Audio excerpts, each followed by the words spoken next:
Tá gravando. Olá pessoal, aqui é o César Manieri da Escola Íntegro. Hoje eu tô com uma entrevista super especial aqui com meu amigo Edu Gomes, grande músico, super especial, nos conhecemos aí há muitos anos. E a gente vai falar um pouquinho sobre Brasil, sobre produção musical, sobre educação musical, tá bom? A gente vai bater um papo aqui rápido e espero que vocês gostem aqui do nosso bate-papo, tá bom? Estamos aqui no estúdio dele, um estúdio super bacana, e a gente vai falar sobre vários assuntos aí interessantes para todo mundo, tá bom? Vamos lá? Então, Edu, conta pra mim aí, como é que estão as coisas? É o que a gente estava comentando, essa questão cultural, a gente que vive de música, né? A gente luta tantos anos para manter um espaço, né? Que aqui eu tenho um estúdio de gravação, de ensaio, e aí você demora muitos anos para você tentar juntar um pessoal de cultura, de nível profissional, mas a situação cultural ela fica tão caótica de que fica difícil você achar um culpado só, porque vira uma bola de neve, como eu estava falando para você. Né? As pessoas perderam a condição de avaliar o que é bom ou o que é ruim. Isso é uma coisa muito ruim, né? Porque pensa em comida, por exemplo. Se você não tem condição de avaliar se M3 pontinhos é bom para você comer, provavelmente você vai comer sem perceber. É verdade. Então, isso é uma coisa que tem prejudicado muito o nosso mercado de música séria, né? O nosso mercado, né? Porque a referência baixou muito. O povo brasileiro, ele foi abandonado culturalmente. Ele estava falando, você é pai de família, eu sou pai de família, e não existe forma melhor e única, na minha opinião, de melhorar um país e em todos os aspectos, de educação e obviamente aí a cultura e a economia toda melhora, que é você já dando a partir da criança. É como raspar um terreno e plantar tudo de novo, da forma correta. Não dá outra, a chance de... Então é isso, as nossas crianças, nossos adolescentes foram abandonados culturalmente, as escolas, saúde, todas as condições básicas. Então, na realidade, eu não estou muito assustado com o que está acontecendo hoje. Quer dizer, o que nós estamos vendo é o que realmente se esperava com aquilo que foi plantado lá atrás, né? Para bom entendedor, né? Obviamente, nesses últimos anos tem piorado mais ainda. Né? Você sabe que eu estou com a Escola Íntegro, né? A Escola Íntegro, qual que é a proposta dela, né? Nós queremos não só ensinar matemática, português, física, biologia, química para os alunos, a gente quer também dar para eles um sentido para isso tudo, né? Quer dizer, a gente quer também fazer a formação dessa pessoa, da integridade da pessoa. Então, o que a gente quer juntar aquela coisa, né? Nós não somos um ser fragmentado, né? Nós temos que ser íntegros, né? Então nós somos corpo, coração, mente e espírito, né? Então não é somente a matemática, o português e as coisas da realidade que você vê física, mas você tem que entender além disso, quer dizer, aquela coisa mais metafísica e tudo mais, né? Então nosso propósito é justamente tentar mudar esse padrão de pensamento e tal. Na sua opinião, né? Quanto tempo você acha que fazendo esse trabalho hoje nós conseguiríamos colher frutos realmente importantes assim, para o nosso país, para a nossa cultura? Olha, pela tua experiência, né, trabalhando com músicos, né, olha, realmente são décadas, viu? Eu acho que são décadas, pode ser que não sejam 40, 50, mas umas 2 décadas, porque o que acontece? As pessoas que estão no poder midiático, empresarial, são as pessoas que têm esse pensamento retrógrado, porque se elas não pensassem assim, o mundo estaria melhor hoje. Então, infelizmente, essas pessoas terão que passar. E espero as novas que virão no lugar tenham essa mentalidade como que você tem, que é o que a gente sofre na música, né? A música ela sofre essa mesma coisa com relação. Um grande músico, César, ele não se forma só naquela parte matemática de escalas, etc e tal. Muito pelo contrário, porque a música é uma coisa etérea. Né? Eu vejo assim, a partitura, ela apenas materializa aquilo que você ouviu, né? A música está dentro de cada um. Então, se você cria grandes seres humanos, o que vai acontecer? Uma grande quantidade de música de boa qualidade vai aparecer. Porque ela vai fazer música inspirada naquilo que a alma, a chapa fotográfica da alma dela registrou. Sim. Qual que as pessoas estão registrando hoje na chapa delas? Como é que você vai tirar isso? Você tem Quer dizer, você tem um nível cultural e educacional relativamente baixo, e com isso você não consegue abstrair absolutamente nada do mundo etéreo, daquela questão metafísica, para você poder ter a inspiração necessária para produzir algo realmente artístico e de valor. Né? Claro. E também essa questão de valores humanos que vem dessa coisa, que já vem dentro da nossa alma, né? Essa coisa que todos nós sabemos e temos o bem dentro de nós, só que você tem que buscar isso, né? E o problema que está havendo geral é esse, né? E obviamente a cultura, né? No caso aqui do estúdio. Então, por exemplo, eu recebo pessoas assim que têm se inscrito nesses programas de auditório aí para ganhar prêmios e virar popstar, enfim, e assim que quando a pessoa começa a tocar, você fala, meu Deus, como é que essa pessoa não percebe que ela é muito ruim? Né? Chegou ao ponto de ter coragem de se apresentar, e o cara lá na emissora, ele sabe que é ruim. Ele vai com a cara e coragem, né? Vai com a cara e coragem. Ele vai com a cara e coragem. Então, a gente estava falando aí da questão da pessoa ter coragem, às vezes, de se apresentar. Eu mesmo, por exemplo, às vezes eu me atrevo, né?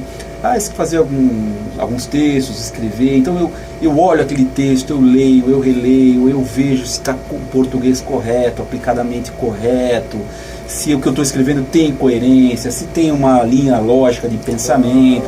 E eu acho que com a música é a mesma coisa, não é? Você tem que ter o mínimo, né? Tem que ter o mínimo de conhecimento básico, né? Assim, as pessoas realmente foram levadas para a música, assim como do mundo geral, viu, César? É assim, é o espetáculo, é o self, daí que vem até a nova moda, o selfie, é o myself, né? É o myself. Então, as pessoas têm muito essa preocupação e, obviamente, se você tem essa exposição exagerada, você recebe likes, né? E você fala, pô, então logo sou o tal, né? Eu acho que muito isso acontece no mundo de hoje, assim, a superexposição visual, tudo isso obviamente faz com que as pessoas achem, né? Porque elas não têm discernimento, né? Então o cara fala assim, se uma pessoa fala, eu sei que eu desafinei no show, fui lá e desafinei a nota, o show foi ruim, perto dos meus padrões, aí chega o cara, olha, nunca vi você tocando, você fala de duas uma, o cara não entende nada, ele está mentindo, porque eu sei, para bom entendedor, que não foi bom o show, né? Agora, se a pessoa não tem esse discernimento, ela vai falar, é mesmo, você achou? Entendeu? Aí que ela vai sair, vai voltar para casa achando o dobro do que ele já tinha elogiado. Entendi. Mas aí que tá, se você tem também o eco que você faz com relação a isso, você tem o feedback positivo, mesmo com um trabalho sofrível e de qualidade duvidosa, você tem um eco positivo, tá tudo certo. Lógico, ele não tem como discernir, não tem uma autocrítica, né? Tudo é o self, menos a autocrítica, né? Deveria ser, né? Quer dizer, a pessoa parar, olhar, né? Eu tive um texto que eu escrevi na internet, eu tenho um blog, eu escrevo lá, mas são minhas considerações, né? Eu nunca tive pretensão de absolutamente... Já li algumas muito bem colocadas. Pois mas é uma coisa minha, que imagina, longe de mim querer ser algum escritor, alguma coisa assim. Mas um dos textos, ele teve uma repercussão até razoável, né? Foram mais de 500 mil de acessos e tudo, então foi bastante interessante. O que aconteceu para mim, né? Falei, pô, cara, eu preciso tomar mais cuidado agora. Claro. Porque agora a coisa ficou...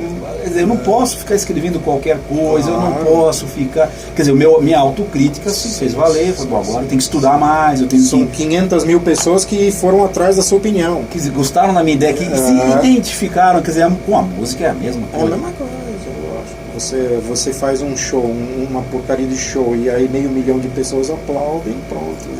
Como é que você vê a questão da mais tenridade das crianças e dos jovens, ter um pouco mais dessa questão disciplinar da música, né? Porque não é simplesmente um violão e uma voz e tal. Quer dizer, você ter uma questão assim mais profunda de aprendizado. Como é que você vê isso? Eu acho que a música, ela deveria sempre existir nas escolas, né? Ela foi tirada, né, como eu falei para você, eu morei nos Estados Unidos de 1 ano de idade aos 12, né, meu pai foi a trabalho em 1963, eu nasci em 62 e E a escola lá, desde o primeiro ano, a gente tinha a aula de música, tinha um auditório onde as pessoas tinham que... Elas faziam as apresentações das classes, a aula era num piano de cauda, com um professor formado em música, um cara que, em cima de métodos básicos, aprovados por especialistas, né? E outra coisa que era muito interessante, no fim do ano, a nossa classe ela era chamada para apresentar uma peça, cada classe, e você era escolhido para fazer um determinado papel, né? Claro que existiam aqueles que tinham os papéis, né, os papéis superiores, mas assim, tinha os papéis intermediários para baixo, você era escolhido a dedo e não tinha você não querer, você era obrigado a fazer, a enfrentar essa situação, de decorar um texto, de enfrentar o público e de lidar com esse mundo, né, artístico. Talvez tenha sido isso que me inspirou bastante a continuar, mas realmente mudei de campo de batalha, né, uns anos atrás, agora estou no Brasil e estava tendo tudo muito bem assim, mas realmente a cultura deslanchou para um lado errado, né? Assim, realmente é uma pena. Que nem nós temos, por exemplo, aqui no Brasil, né, gêneros musicais, até nós criamos assim alguns anos atrás gêneros musicais interessantes, né? Você pega, por exemplo, o Tom Jobim, por exemplo, você pega o cara, você vê a análise que você faz do campo harmônico que ele cria, é um negócio sensacional. Tom Jobim, na minha opinião, minha humilde opinião, ele é o maior compositor moderno, tirando música clássica, né? Quer dizer, aí você já entra no caso do Villa-Lobos, e aí você está voltando. Isso, e assim, até por quê? Porque existe o Gershwin, Rodgers, Hart, todos os grandes compositores americanos, né? Eu amo todos eles, mas eu não me lembro de um que tenha tantos sucessos assim, e não estando tão participativo, né? Só depois de uns anos que ele foi aceito lá, quer dizer, na quantidade de músicas que o Jobim colocou, então eu realmente... E é impressionante, a gente tem essa escola, né, César, aqui no Brasil a gente usa pouco, muito pouco. Muito pouco, é uma pena que nós estamos vivendo aí essa era de jogar no lixo realmente tanta coisa importante e boa, né? Agora, tem uma mensagem assim que vale a pena a gente estar aqui para isso também, né, César? O bem, na minha opinião, hoje, ele existe, e se você for ver matematicamente, muito mais do antigamente, porque eu lembro que quando saiu o primeiro disco lá do Rush, que eu fui tirar, não tinha lá um método, não sei o que, a gente tinha que pular no vinil e você tinha que ouvir nota, e aí na hora que saía aquela nota, o prato, agora que você desenvolvia o ouvido. Hoje tem tudo destrunchado e as pessoas não aproveitam. Então o bem existe sim, basta você se conectar a ele. O problema está aí, as pessoas estão se desconectando, né? Mas ele está ali. Tem que... O Edu Gomes, ele é um produtor de primeira linha, um músico excelente, e ele também tem um trabalho autoral muito bonito. Você quer falar um pouquinho do seu trabalho?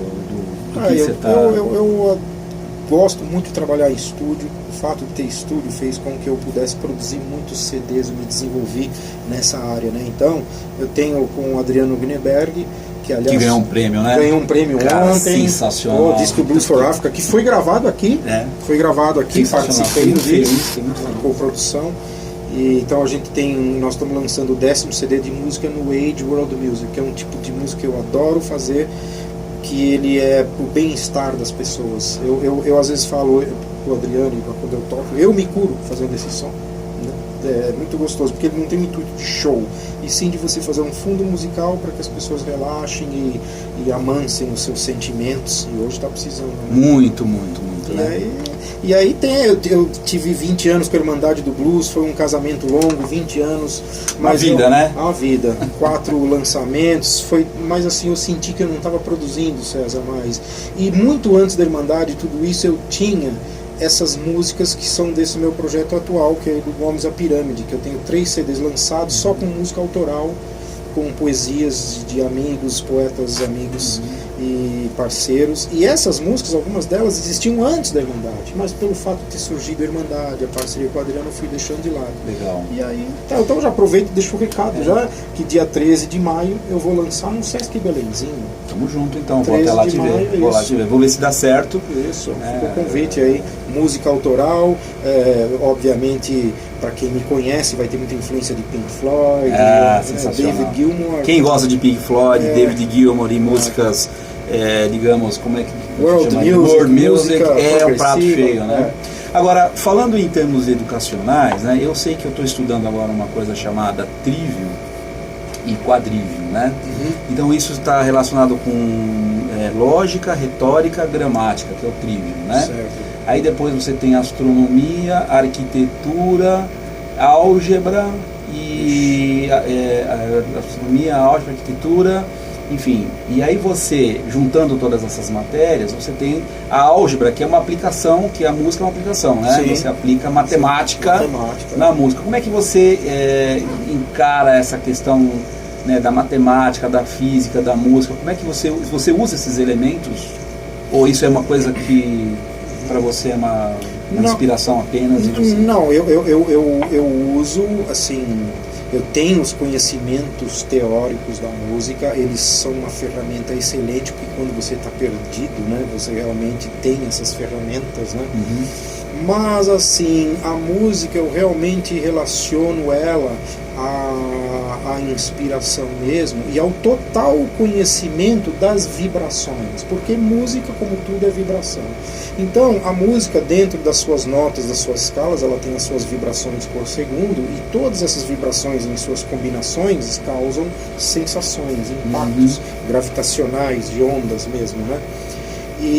Então eu percebo que se a pessoa se especializa no conhecimento, no total conhecimento, é como aquele surfista que fica dando 360 na onda e a nota fosse a onda. Então, teoricamente, eu vejo a música dessa forma, e eu até nos meus workshops, eu até falo com os guitarristas assim, que são mais presentes, esqueçam as escalas nos seus formatos, porque isso até um certo momento. Para o autoconhecimento, para você ter. Mas depois eu acho que realmente a intuição ela tem que mandar. No meu caso de entendimento, e ela vai usar toda essa álgebra, obviamente, porque é uma coisa só. É uma coisa só, né? Só que, assim, às vezes tem uma que vem primeiro. Eu acho que primeiro vem, né, esse sentimento, para qual vai ser o astral, o feeling. E aí você usa toda essa parte matemática para você fazer a leitura desse sentimento. Mas eu vejo a música... E transformar isso numa coisa audível para que as pessoas saibam aquilo que você está sentindo. Exatamente. Né? Fundamentado bem, né, nessas regras, nessas matemáticas, porque ela tem que ter uma lógica, né? Ela tem que ter uma lógica. E para os nossos sentimentos de alma, assim, para o nosso compreendimento humano, essa forma que a gente conhece é que mais nos agrada, né? Claro. Apesar de que eu já ouvi e acredito muito nisso, né, em mensagens espiritualizadas de que os sons de Deus, eles estão, a sinfonia, ela está na natureza. Existem sons que a gente mal imagina a sensação que deve dar, e a gente às vezes se atrela ao dó, ré, mi e tal, e às vezes um vento, barulho de uma cachoeira, vento numa árvore, né? Às vezes tem ondas ali que a gente não está aprendendo a captar ainda, mas com certeza tem uma isso tem muito no cosmos, né? No cosmos tem muito. O cosmos divino, ele realmente é muito vasto. Quer dizer, então nós falamos aqui então de matemática, lógica, física, música e espiritualidade, né? Para a gente encerrar o papo aqui, como é que você vê essa questão, né, da música e a espiritualidade, né, e a realidade, né? Como é que você entende esse jogo aí, né? Porque nós estamos numa realidade. Sim. E aí a música afeta essa realidade, né? Sua espiritualidade também. Claro. A música é aquilo que eu falei. Eu ainda, apesar de ter toda uma ciência matemática atrás dela, que o homem descobriu e catalogou, mas ela sempre esteve presente, né, no cosmos, e ela é um reflexo. Ela é um reflexo dos sentimentos, do que as pessoas estão pensando, né? E é isso. E eu acho que naquele tempo, mas aí no tempo medieval, que era um mundo tão negro, com certeza, mas vieram mensageiros com, né, ao meu ver, a maior música de todas, que é a música clássica, né? Eu até falo brincando assim, pô, imagina, todo mundo fala, eu respeito, claro, o Jimi Hendrix, eu respeito, todos são deuses, mas eu fico imaginando Beethoven com o Marshall e o Les Paul. O que um cara desse ia fazer? Meu Deus do céu, quer dizer, você citou aqui, você não citou aqui a Idade Média, mas a Idade Média foi riquíssima nesse quesito. Nesse quesito, exatamente. Quer dizer, ela trouxe para nós a arquitetura, né, que está no quadrívio, que é a arquitetura. Nossa. Que a arquitetura foi criada realmente, aquela arquitetura gótico e tudo mais na Idade Média, a literatura, que nós tivemos aí muitos escritores na Idade Média fantásticos, a base, música, né, que foi um negócio, uma evolução, quer dizer, começou com Guido d'Arezzo, né, que inventou toda a notação musical e veio trazendo, que era um padre, que veio trazendo toda essa notação musical até hoje, que trouxe todo esse conhecimento rico, quer dizer, nossa civilização judaico-cristã ocidental, a nossa musicalidade é baseada nisso. Tá, então realmente ela teve a sua riqueza, nos foram dados os toques, nos foi mostrado, e não soubemos aprender a lição. Aprendemos até um certo ponto, e agora temos essa herança. Existe uma coisa boa, se procurar no YouTube, os lugares vai achar gente jovem fazendo um som muito bom, mas ainda os poderosos da informação, da mídia, da indústria do dinheiro, eles não estão nesse time. Eles debandaram desse time. Acabou, né? Isso daí acabou. Mas dentro do povo existem pessoas que querem música boa, gostam. Eu acho que isso vai renascer. Eu acho que isso vai renascer, mas leva tempo, né? Quer dizer, eu comecei a dar os meus primeiros passos nessa direção de conversar com esses alunos que nós temos, são poucos, mas eu sempre falo, né? Se eu conseguir colocar dentro da cabeça de cabeça de apenas um aluno, de que ele tem que estudar profundamente os assuntos que ele tem interesse, música, artes, né, ciências e tudo, e profundamente na busca pela verdade, que eu acho que isso é mais importante, que a música traz para nós a verdade, né? Você ouve uma obra eu escuto uma obra de Mozart, eu falo, pô, né? A verdade, ela não está tão longe quanto eu pensava, né? Então nós vamos evoluindo, né, ouvindo e criando essa onda positiva, né, de mudança, né, de trazer para essas pessoas realmente a verdadeira... 1 mais 1 é 2, mais 1, mais 1, mais 1, se ninguém interromper, chega ao infinito. Exatamente. E para o positivo, para o negativo, é um todo. Então cabe a cada um, com certeza. Né? Olha, foi uma surpresa, né? Hoje foi uma coisa sensacional. Muito obrigado, Edu. Surpresa e obrigado, né? Eu espero que vocês aí tenham entendido aí nosso papo. E muito obrigado, Edu. Valeu, cara. Espero ver vocês no show dele, hein? Tá aí registrado. 13 de maio, 13 de maio, Sesc Belenzinho. Meu amigo Edu Gomes aqui com a sua incrível trupe vai dar um show sensacional lá pra nós. Até mais, gente. Valeu.